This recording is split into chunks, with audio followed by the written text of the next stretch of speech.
आपने देखा नहीं, अभी हाल के अंदर देखे, चीफ जस्टिस साहब ने फैसला सुना दिया, कादियानियों के हक में फैसला सुना दिया। वो बड़े गुरूर के अंदर थे, बड़े तकब्बुर के अंदर थे कि मैंने फैसला किया है, मेरे फैसले को तो कोई खत्म कर ही नहीं सकता। और उनके जो चमचे थे वो तो कहते फिर रहे थे, बड़े खुश थे कादियानी। अब देखो सुप्रीम कोर्ट का फैसला आ गया, कौन बदलता है इसके फैसले, हम भी देखेंगे।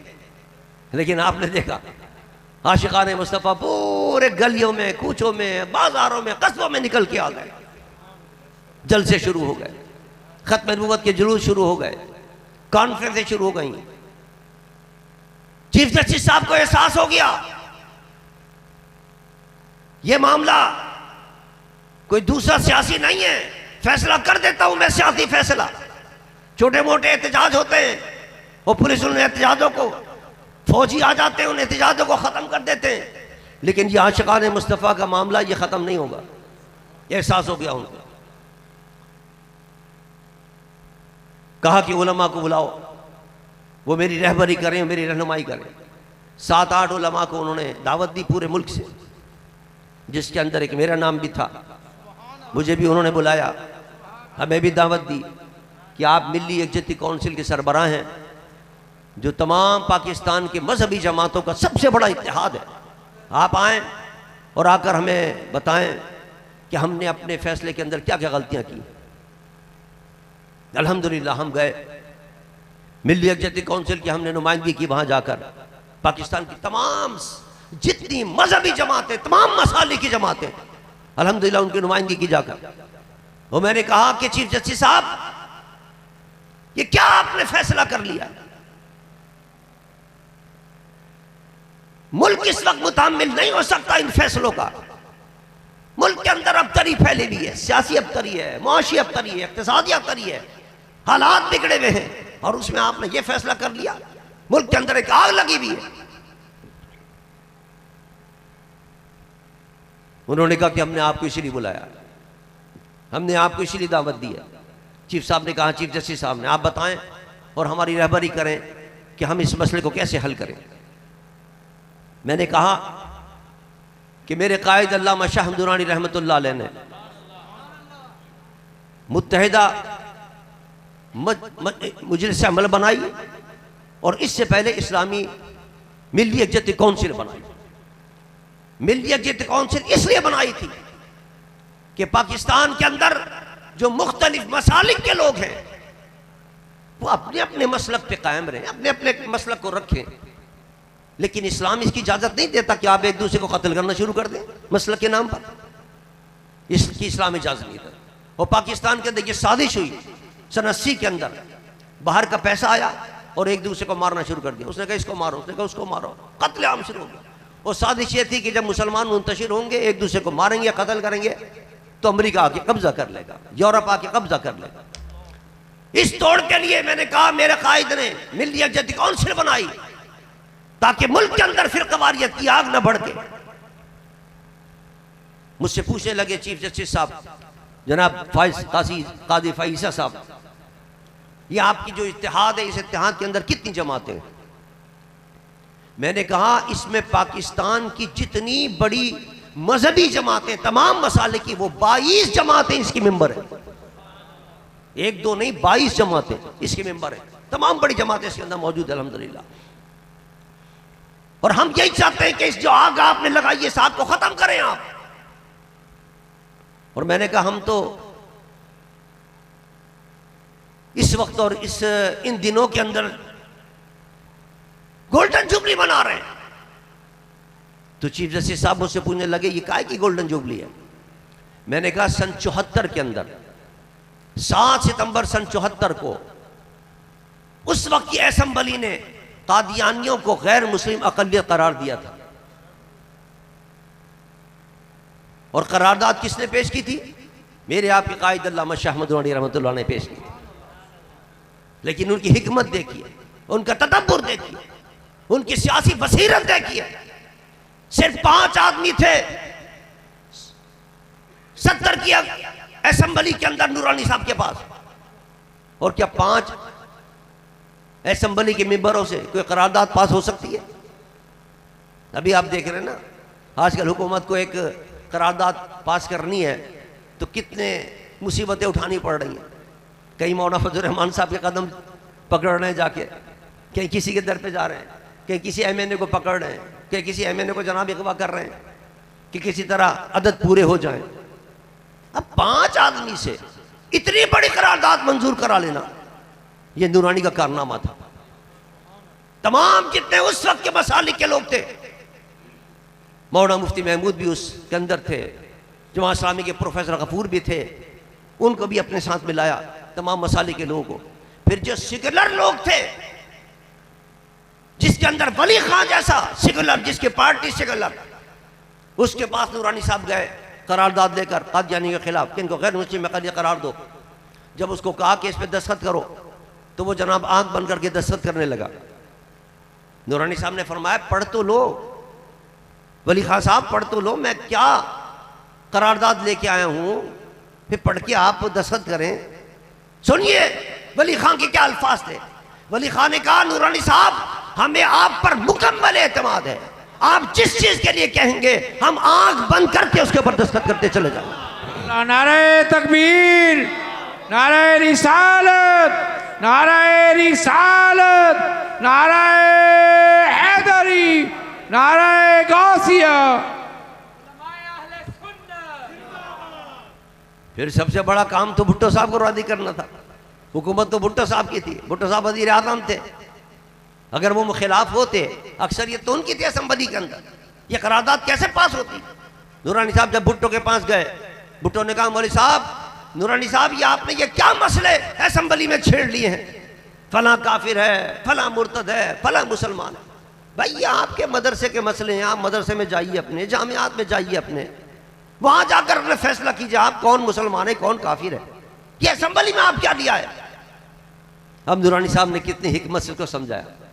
नूरानी साहब ने फरमाया सुनो, अगर आज कोई पाकिस्तान में खड़ा होकर ये कहे भुट्टो साहब कि मैं पाकिस्तान का वजीर आजम हूं, तो आप क्या करेंगे। करेंगे उसको फांसी पर टांग दो, जेल में बंद करो। मैं वजीर आजम हूं, भुट्टो ने कहा मैं वजीर आजम हूं, ये कौन है जो झूठा ना क्या नाम है वजीर आजम बन गया है।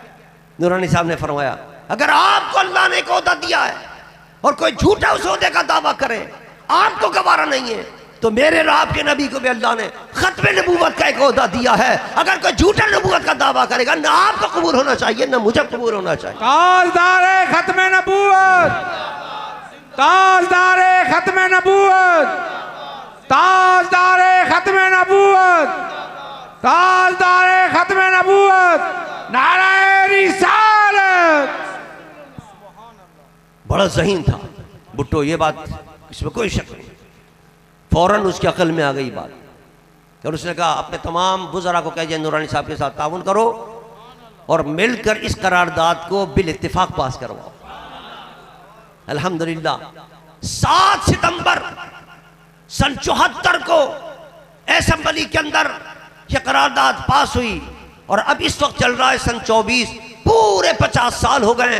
पूरे पाकिस्तान के अंदर जितने आशिकान मुस्तफ़ा हैं, सिर्फ पाकिस्तान में नहीं पूरी दुनिया के अंदर गोल्डन जुबली की खुशियां मना रहे। मैंने जब ये कहा चीफ जस्टिस साहब को हम तो गोल्डन जुबली मना रहे हैं, और फिर मैंने ये वाकया सुनाया, मैंने कहा कादियानियों को गैर मुस्लिम अक़लियत करार दिया गया था 74 के अंदर और आज 24 है, 50 साल हो गए हैं। तो चीफ जस्टिस साहब हम तो ये सोच रहे हैं कि हमारी खुशी के अंदर आप भी कोई अच्छा फैसला करके हमारी खुशी में शरीक हो जाएं। आप ये क्या आपने फैसले कर लिए हैं और क्या जरूरत थी आपको इस फैसला करने की। मैंने कहा सादा सा सीधा सा केस था, एक जमानत का केस था कादियानी का। आप जमानत लेते नहीं लेते आपकी मर्जी थी, किसी को कोई इतराज नहीं था। इस जमानत के अंदर ये कहां से मसला आ गया कि कादियानी को हुकूक देने चाहिए और कादियानी को क्या नाम है अब तबलीग की इजाजत होनी चाहिए। न उन्होंने पूछा है, न उन्होंने आपसे कहा है, न कोई इन्होंने दरखास्त दी है। बिला वजह आप कादियानी की हिमायत कर रहे हैं, अपने लिए मुसीबत डाली आपने। फिर उन्होंने कहा अच्छा आप तजावीज़ दें। मैंने अल्हम्दुलिल्लाह उनको तजावीज़ दी। मैंने कहा कि मिली यकजहती काउंसिल पाकिस्तान का वो इत्तेहाद है जो तमाम मसालिक का है और हमने रिव्यू अपील दर्ज की भी है, आपको पेश कर दी है, सुप्रीम कोर्ट के अंदर जमा करा दी है। उसके अंदर हमने आपने जो फैसले किए हैं उस फैसले के अंदर कहां कहां खामियां हैं, वो कहां कहां आपने गलतियां की हैं, वो तमाम हमने बता दी हैं। आप वो हमारी रिव्यू अपील भी सामने रखें। इसके अलावा इत्तेहाद मदारिस दीनिया के प्रोफेसर मुनीबुर रहमान साहब हैं, तकी उस्मानी साहब हैं, उन्होंने भी आपको एक तफसीली रिव्यू अपील दर्ज कर दी है। उसके अंदर भी आपके फैसले की पूरी तफसील के साथ दिया है कि कौन कौन से फैसले के अंदर पैराग्राफ आपके गलत हैं। उस तमाम चीज़ों को सामने रख कर आप अपने फैसले के अंदर जितने पैराग्राफ हैं वो सब निकालने का ऐलान कर दीजिए। अल्हम्दुलिल्लाह उन्होंने हमारी बात मानी और उसी इजलास के अंदर उन्होंने ये फैसला सुना दिया कि मेरे फैसले के अंदर जितने पैराग्राफ हैं जिस पर उलमा ने एतराज किया वो सारे निकालने का मैं ऐलान करता हूं। बहुत बड़ी कामयाबी। लोग हैरान थे कि साहब ये चीफ जस्टिस साहब तो किसी की बात सुनते नहीं है, ये तो जनाब बड़े बड़े वकीलों को जनाब डांट के निकाल देते हैं, जिसका चाह ओहदा ख़त्म कर दिया, जिसको जहाँ जेल में डाल दिया। लेकिन आज तो बड़े नरम थे ये और बड़ी मोहब्बत से बातें कर रहे थे, बड़े प्यार से बातें कर रहे थे। मैंने कहा ये मेरे मुस्तफ़ा का एजाज़ है, ये हुज़ूर का मुइज़ा है, ये ख़त्म नबूवत का कमाल है। उनको पता चल गया कि ख़त्म नबूवत का मसला कोई मामूली मसला नहीं है। ख़त्म नबूवत के मसले के ऊपर अगर कोई गड़बड़ की तो आशिक़ाने मुस्तफ़ा खड़े हो जाएंगे। अब भी उन्होंने ये तो फैसला तो सुना दिया, लेकिन ये कहा है कि मैं तफसीली फैसला जारी करूंगा, वो अभी जारी नहीं किया उन्होंने। अब पूरी उम्मत जो है वो इस्तिराब का शिकार है, शुकों को शुबात बढ़ रहे हैं कि क्या वजह है कि अभी तक फैसला नहीं आ रहा है।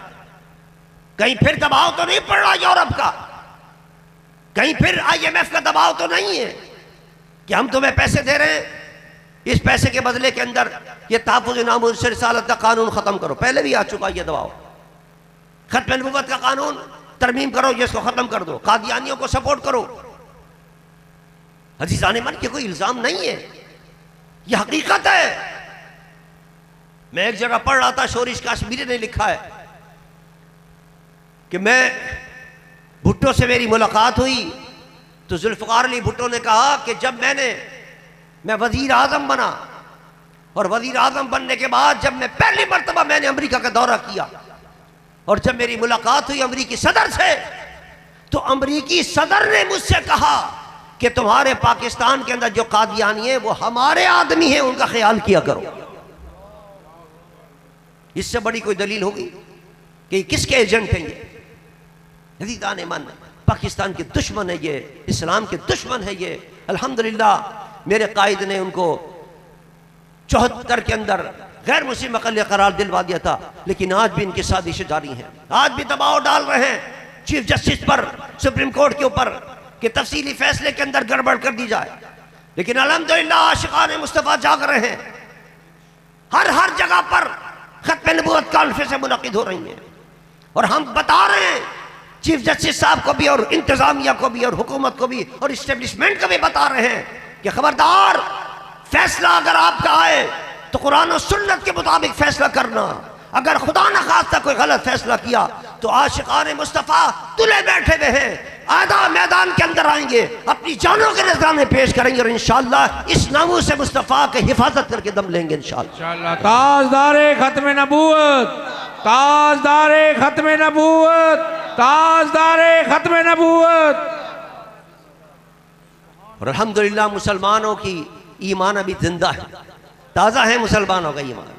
वो कितने ही गुनहगार से गुनहगार क्यों ना हो, लेकिन जब हुजूर के असमत की बात आती है, हुजूर के नामूस की बात आती है, जब मेरे आका की खत्म नबूवत की बात आती है, तो गुनहगार से गुनहगार भी अपनी जान देने के लिए तैयार हो जाता है। अज़ीज़ान मन, हमें और आपको तैयार रहना चाहिए। ये साजिशें हो रही हैं इस्लाम के खिलाफ और दीन के खिलाफ।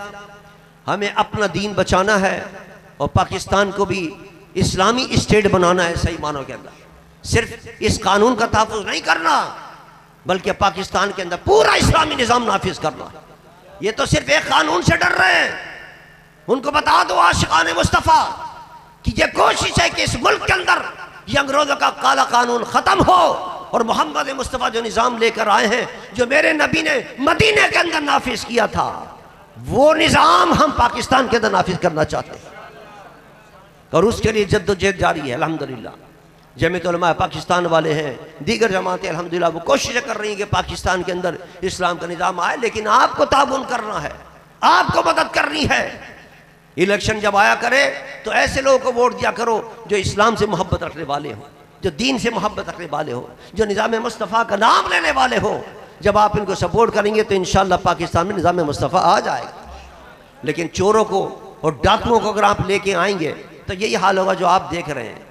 किस तरह तबाही फिर गई है इस मुल्क के अंदर, कहाँ से कहाँ के महंगाई पहुँच गई है जनाब, लेकिन इनके कान पर कोई जू नहीं रही। हालात बद से बदतर हो रहे हैं, इनको कोई परवाह नहीं है कि अब हम भूखे मर रहे हैं। बिल जनाब, बिजली के बिल 50-50 हज़ार। अब एक गरीब आदमी जिसके 5,000 10,000 कमाता 50,000 कहां से देगा वो? इन्हें कोई परवाह नहीं, न कौम की परवाह है न मुसलमानों की परवाह है। गजा के अंदर मुसलमानों पर जुल्म के पहाड़ तोड़े जा रहे हैं, खून बह रहा है मुसलमानों का। कल कॉन्फ्रेंस हुई है, कॉन्फ्रेंस के अंदर ये कह के उठ गए, हाँ साहब बहुत बुरा हो रहा है, हम मजम्मत कर। अरे मजम्मत से काम नहीं बनेगा, आपको अमली कदम उठाना चाहिए। वहां के बच्चे जब शहीद होते हैं तो ये कहते हुए शहीद होते हैं कि हम जा रहे हैं अपने नाना जान के पास, हम जा रहे हैं अपने नबी के पास, और शिकायत लेके जाएंगे कि हम पर जब बम बरस रहे थे तो दुनिया के मुसलमान हुक्मरान जो थे वो खामोश बने बैठे थे, और बिलखुसूस पाकिस्तान के हम शिकायत करेंगे हुजूर से जाकर कि आपने इनको एटम बम इसलिए दिलवाया था कि खामोशी बैठे रहे। यह एटम बम तो अल्लाह ने इसलिए हमें दिया था कि हम मुसलमानों की हिफाजत करते। हानिया ये क्या तबाह शहीद हो गया कि एटम बम पाकिस्तान को इस्तेमाल करने की जरूरत नहीं है, सिर्फ धमकी दे दे कि अगर आइंदा हमला किया इसराइल ने तो हम एटम मारेंगे, तो दूसरे दिन से हमले बंद हो जाएंगे। लेकिन इनको इतनी तौफीक भी नहीं हुई कि कम से कम धमकियां तो दे दे। अदीदान मन, इस वक्त वजह क्या है? वजह यह है कि हमने हुक्मरान ऐसे बिठा रखे हैं कि जो यहूद और नसारा को खुश करते हैं, उनकी नज़र के अंदर हुजूर के उनके दिल को खुश करना अहमियत नहीं रखता। वो समझते हैं बस हमारा यूरोप खुश हो जाए। ऐसे लोगों को लेके आओ जो मेरे मुस्तफ़ा की रज़ा को चाहें, जो चाहें कि हम ऐसे काम करें कि हमारा नबी हमसे राज़ी हो जाए। वो यहूद और नसारा की रज़ा नहीं चाहें बल्कि अल्लाह अल्लाह के रसूल की रज़ा चाहें। बहरहाल उसके लिए अल्हम्दुलिल्लाह जद्दोजहद जारी है, और इंशाअल्लाह एक वक्त आएगा कि पाकिस्तान के अंदर निज़ाम मुस्तफ़ा का बोलबाला होगा।